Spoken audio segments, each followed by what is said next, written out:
So Lena Hall, who is the queen of big data, as we call her in-house, is going to show us how you can power up your apps with big data. And she's got a very large big data problem, which is New York taxi cab logs. Fun fact, Lena is how you say it in the original mother tongue.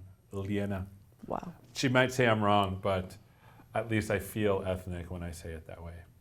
She's just like, please you two leave and let me do my session. Over to you, Lena. Thank you. Hi, everyone. Thank you so much, Seth and Donna, for the awesome introduction. I really admire you both, and thank you for organizing and hosting this wonderful conference. I'm going to share my screen to present my slides.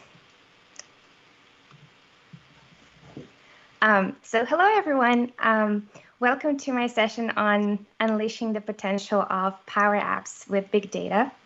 I am very excited to share useful tips with you, and hopefully after this session, you will be able to get started with an app powered by big data on Azure.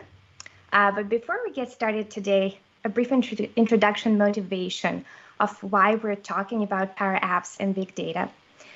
So first of all, the world of business applications is powered and driven by data. Both large corporations and smaller startups, they collect vast amounts of information with the goal of extracting value from either real-time or historical data.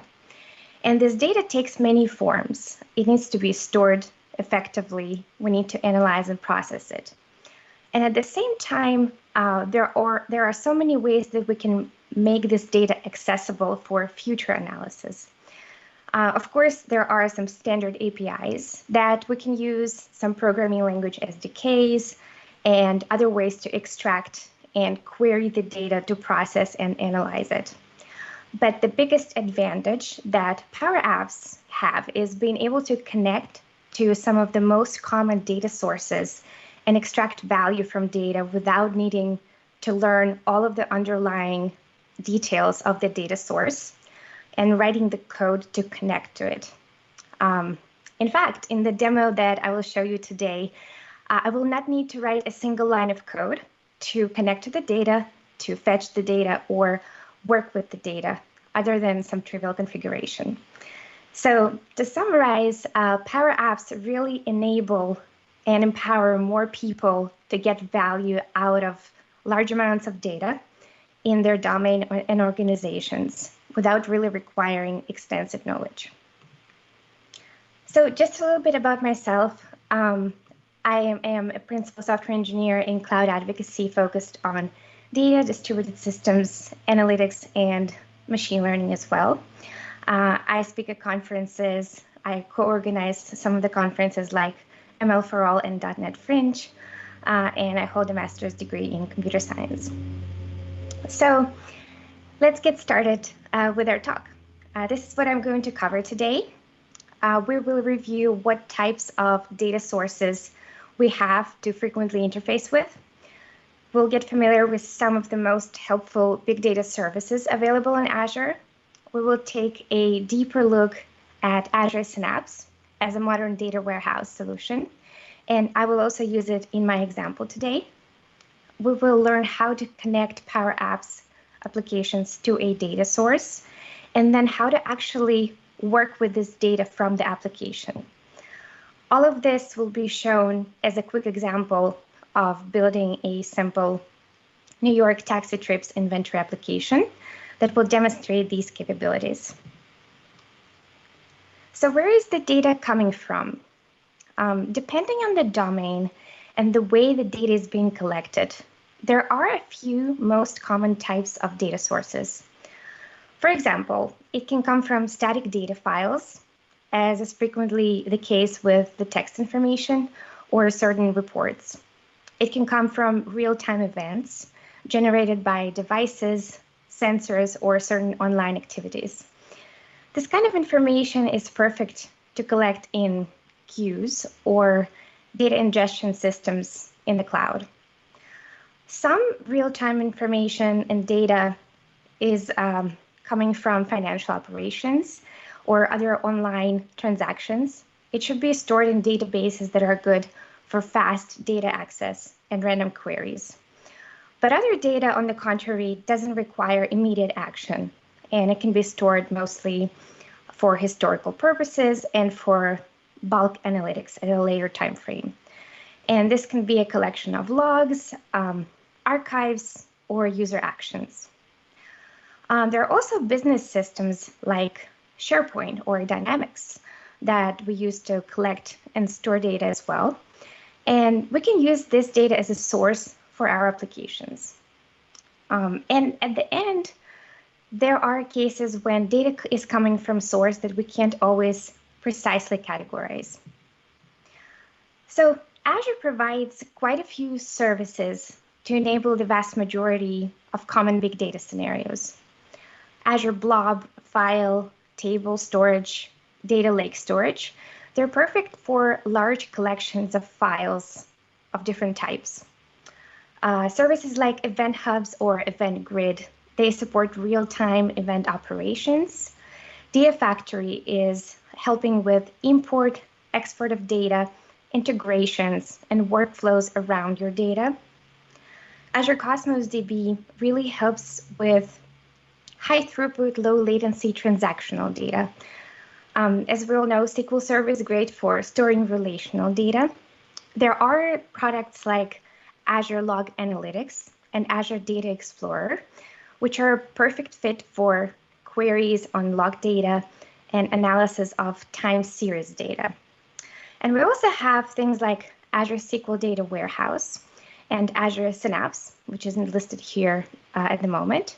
And they work well with historical data and for connecting, analyzing, and reporting on business data from heterogeneous sources. And all of these services we can use now, connect to them, and import data to PowerApps. But at the same time, we're not limited to only using Azure services for working with data. There are many external data sources that we can load data from. For example, S3 or Google Cloud Storage. There are data warehousing and analytic solutions like Redshift, BigQuery, Teradata that we can use. Relational databases like Postgres and MySQL, not necessarily on Azure. We can also use data from collaboration and productivity services like Google Drive or Sheets, and many, many more external data sources. And I really can't wait to demonstrate how we can create a PowerApps application and connect it to the data. But before we can do that, I'd like to tell you a little bit more about the data service that we're going to use in the example application today. This is Azure Synapse, and often many businesses need a place to store and analyze data, but also to experiment with it interactively and combine the expertise of multiple groups while working with data. So since recently Azure introduced Synapse, it combines all data operations that we may frequently need. For example, storage, processing, analytics, experimentation, and visualization. Another great thing about it is that we can choose between serverless and provisioned capacity, depending whether we need to be flexible and adjust to the bursts of our workloads, or if we have a predictable resource load. Synapse also supports both SQL and Apache Spark runtimes. SQL is great because a lot of the data scientists and data analytics specialists, they're already familiar with it, and they know how to write SQL and execute familiar queries. With Spark, there are a lot of data engineers who are familiar with Java, Scala, or Python, or C#, and they would like to run Spark queries against the data in Synapse. Both of them are possible. Some other really great features are integration with Azure Machine Learning and Spark Machine Learning. We can also use Azure Data Factory for convenient data ingestion with multiple data sources and effectively visualize our data in Power BI. So let's take a brief look at what Synapse offers in terms of ingestion, exploration, analysis, and visualization. And if you'd like to create a workspace and try it out by aka.ms/synapse-workspace-create, you can follow instructions on how to create a workspace in Azure CLI, but also you can go to aka.ms/synapse docs to see instructions in the user interface in Azure Portal. So here we are in Azure Portal. This is an instance of Azure Synapse Workspace. As we can see, there are multiple settings like SQL pools, Apache Spark pools.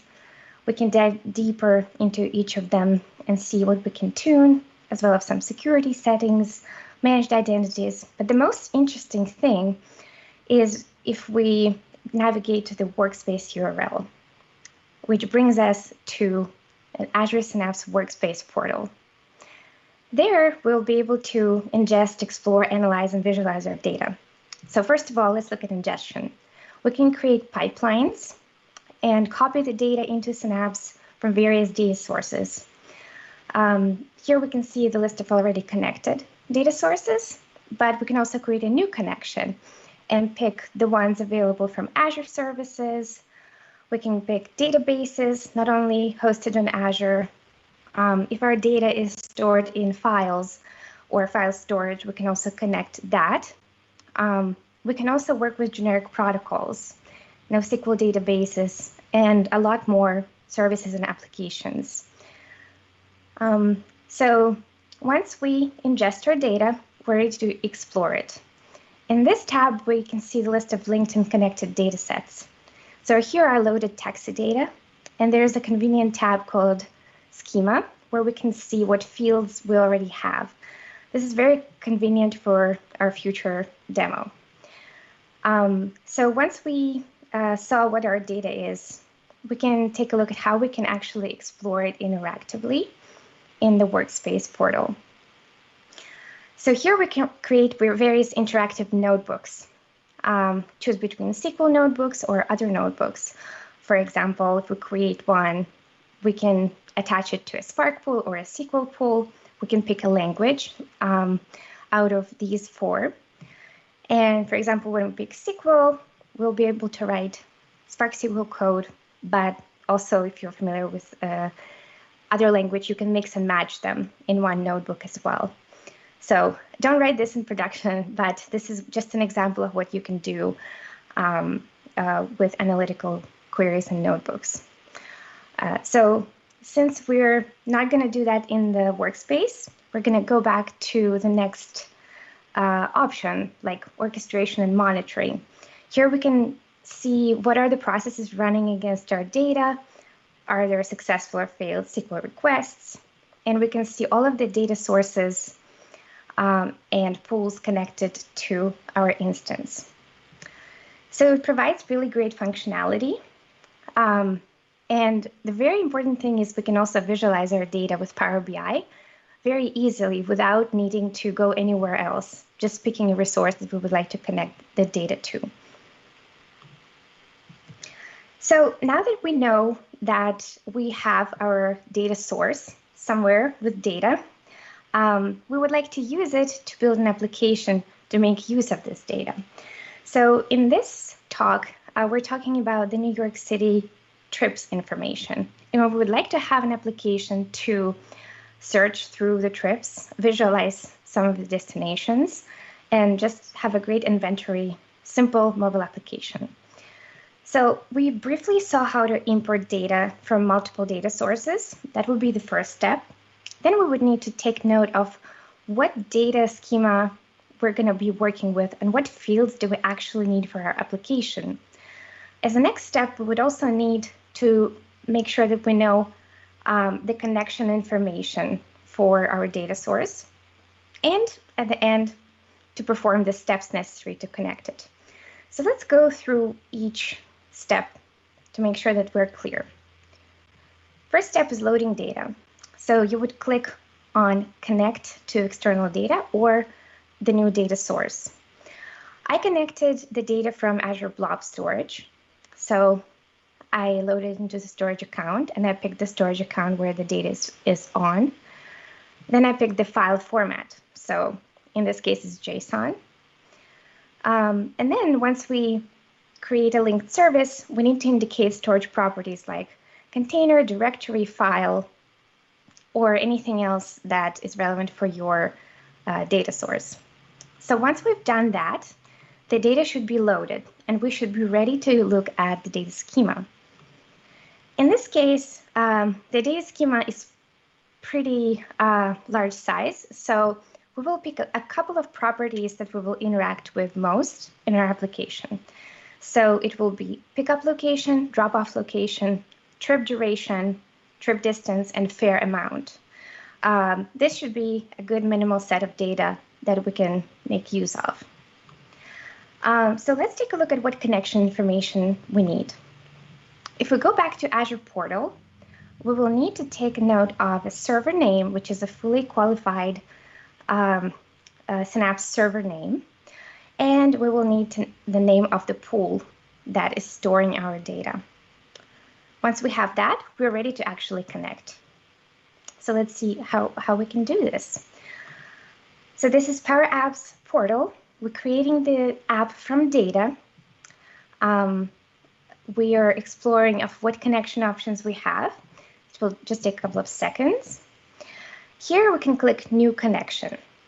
And we're looking for SQL Server type, because Azure Synapse is organized as a SQL Server behind the scenes. We will input our SQL Server name, database, username, and password from the properties that we looked at.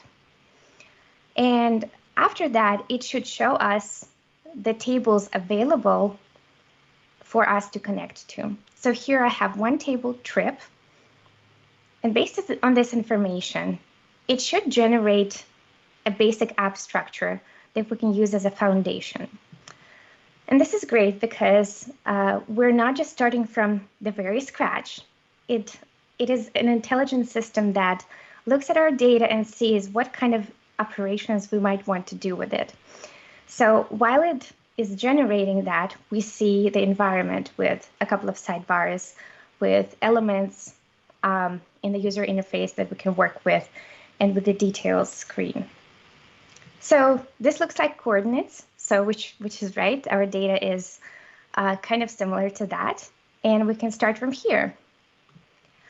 So let's actually create a basic structure of an application using our data. So let's see what this actually is. If we go to Advanced tab and look at the text, we see that this is a drop-off coordinates, latitude and longitude. But let's actually change it to display pickup location. And we can do that by changing the data property to correspond to the pickup, latitude and longitude field. And the data should update accordingly. This is great. Now let's add a new field and display the drop-off location, which we can do just simply by copying the first field and changing the data. So all we need to do is change the text to mirror what we actually want to display and pick a new value from the list. Drop off latitude and longitude. And this is done. So what other useful information we can provide here? We can take a look at fare amount, trip distance, and trip duration. So let's start with fare amount. It would be interesting to search for trips by the amount people had to pay for it. And we know that it's in dollars. So let's find this property in this item dot fare amount. Great, so it did update our screen. And the next we would like to look at trip distance or trip duration. So distance, let's see what it's actually measured in. distance in miles. So let's update our text to indicate that this is miles. And the last one that will fit here is the trip duration. And all of this data is very easily accessible. And as you can see, you don't have to remember all the field names. You can just press dot and see what properties are available. And here we have trip duration in seconds, which might not be very convenient. We might want to change it to something like minutes. So we'll just divide it by 60 and update. Yeah, see, here screen is updated and updated to seconds, 2 minutes. So this is done. And now just as a finishing step, let's update the text on the top to actually indicate what we want to call our app, like New York City taxi inventory. And this is it for the main screen, but let's actually add some visualization. What if we wanted to click on each trip and not only see the coordinates, but actually we want to see it on a map? And it's pretty easy to do with PowerApps because you can add custom components to display things. So here I'm using Bing Maps, and there is a component that was shared by April, actually one of the speakers here at this conference as well, and we can use it to display custom coordinate values. So here's how we can do this. We can navigate to Bing Maps portal, create an application. It is very quick. Copy the API key, and then go to the GitHub page shared by April, download Bing Maps components application component that we will use later, and use those things to actually add a map. So let's navigate to the details screen, which was already pre-created by our template. So the first step that we're going to do is remove all the unnecessary fields that were generated and only leave those that we might need. So let's actually leave the time. There is drop-off location, but let's actually call it something more friendly than that. Drop-off coordinates. And the next step for us is to add a custom component. But first, let's rename the screen to actually indicate what we're doing. It will display drop-off coordinates details. Great. So next we navigate to custom, new component, or import component. We attach the Bing Maps coordinates component. And here we loaded 2 of the new components. We will use Bing Maps multiple locations. So how do we do this? We go back to the map and we see the new 2 components in the settings. We click multiple locations. Here's our component. Let's move one of the fields a little up higher to make sure they don't overlap. And here we navigate back to the map in the sidebar and look at its properties. How do we actually make it work? Click on Advanced. We have 2 things we need to fill out, API key and plot points. And there's a special configuration setting that we need to set and point it to the data value of coordinates, which is stored in data field data card value 4. After that, it should be all set for the plot points. The only thing left is just adding an API key. So here we see something changed. So looks like a map, looks like a location on the map. How do we check if it works? We can run the app and see what it works like in action. So if we click on the play button, here's our main screen. We can browse through and search through various trips. We see the updated information from Azure Synapse. And when we click on it, there's a details screen showing the drop-off location corresponding to the coordinates that we indicated. So in the first part of the talk, we learned all about existing options for big data on Azure and connecting it to PowerApps. And then in under 10 minutes, we were able to create a real application where you can fetch, browse, search for, and visualize data. So right now, please feel free to participate in the Ask Me Anything session on dev.to page at aka.ms powerful dev2, where I can answer your questions. Take a note of this link. And if you enjoyed this talk, please let me know and tweet at me at LenaDroid. And as next steps, please check out Microsoft documentation on Power Platform and Azure Synapse and other data services. These are some great resources that can take you even further. And thank you so much for tuning in, and have a great rest of your day.